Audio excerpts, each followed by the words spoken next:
Every year, I find a great white shark that is nearly perfect. Not a scratch on it. This year, it is this shark. The following are my favorite scenes of the last 12 months. The weather didn't cooperate for most of this year. The water was often cloudy with terrible visibility. Still, the vortex trails sharks leave behind can't be missed. Sharks live close to us. That much is certain. And even though we don't always know they are there, like in this clip of this swimmer, it's the moments when sharks are actually spotted by people that are the most telling. This is a scene I filmed in October. It's one of the most hair-raising encounters I've ever witnessed. Here, the fisherman swimming next to his boat finally sees the shark after being alerted by my drone. He hurries out of the water, and his gratitude is visible.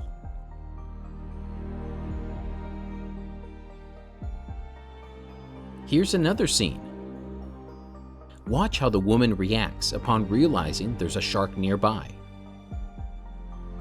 She begins to run completely out of the water. How would you react?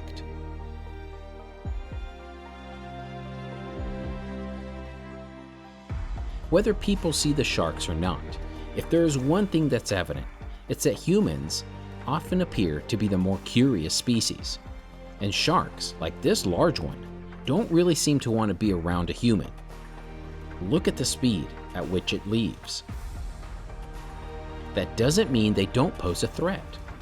While great white sharks are not inherently aggressive towards humans, it's crucial to exercise caution and follow safety tips when in the water. They are wild animals. They can be unpredictable, and while they avoid us a vast majority of the time, it is a best practice to leave these apex predators of the sea alone. The next few scenes were filmed in April.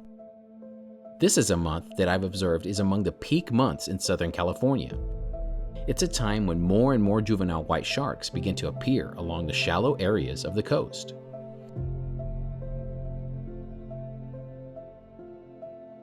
These young sharks prefer the warmth and especially the safety of the shallow regions of the shore.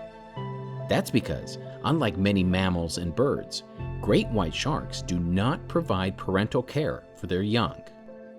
From the moment of birth, a young great white shark is on its own.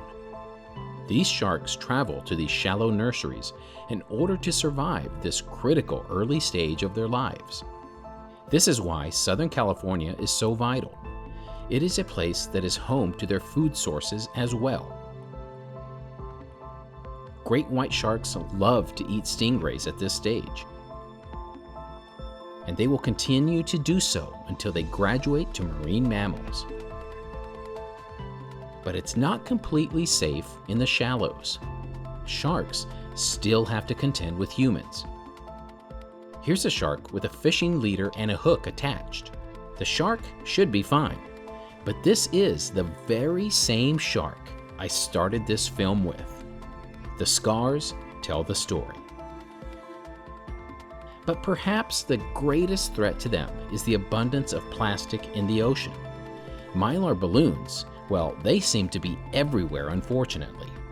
Happy birthday. Despite these challenges, the sharks seem to be surviving, adapting, and doing what they have done for millions of years. It is still unknown, however, how many of these young sharks are reaching adulthood.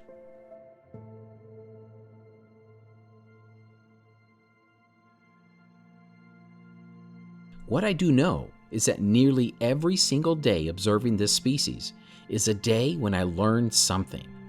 Whether it's two sharks interacting with each other as dolphins cruise nearby, or even filming something I've never seen before.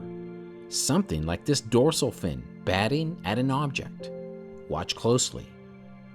The quest to learn about them never stops. Even waves and birds gliding over a shark tells us something about the sea. It exemplifies the relationship that all sharks have with the animals that this ecosystem is complex and that all depend upon each other in some form.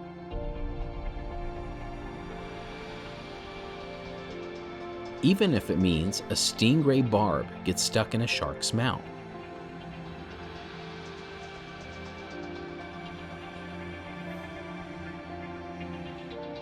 Watch as these California yellowtail pester a young shark. It's only from above that you can see this reaction.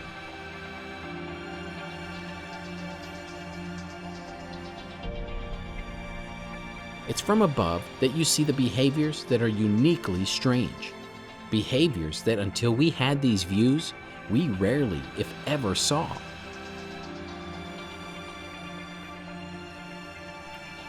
Things we certainly wouldn't see if a human was swimming next to it or trying to touch it. Some behaviors I witnessed to this day have yet to be explained, like this shark simply cruising with its eyes completely rolled back, without a predation attempt, something I've been told has no definitive explanation. But out of all of this, the highlight of this year involves the largest sharks I've ever found. It was soon evident to me that both Southern and Northern California are home to some of the largest sharks on the planet. Like the young ones, they too are curious. To see a 16-foot male white shark in such shallow water was not something I expected to find. I even joined researchers on an expedition to study them, where I was even splashed on a couple times. It was an experience I'll never forget. For me, finding large sharks was the focus of this year, and ultimately it was a success, if only to prove that I had a lot more to learn, as did the scientists, especially after what I filmed in July. This is seemingly a pregnant white shark. As I filmed it, she disappeared into the depths below, and she did not come up. Instead, something extraordinary appeared, something nobody has ever seen. A newborn white shark, and quite possibly the smallest ever recorded alive. Welcome to the world, little shark. I hope to find you again in 2024.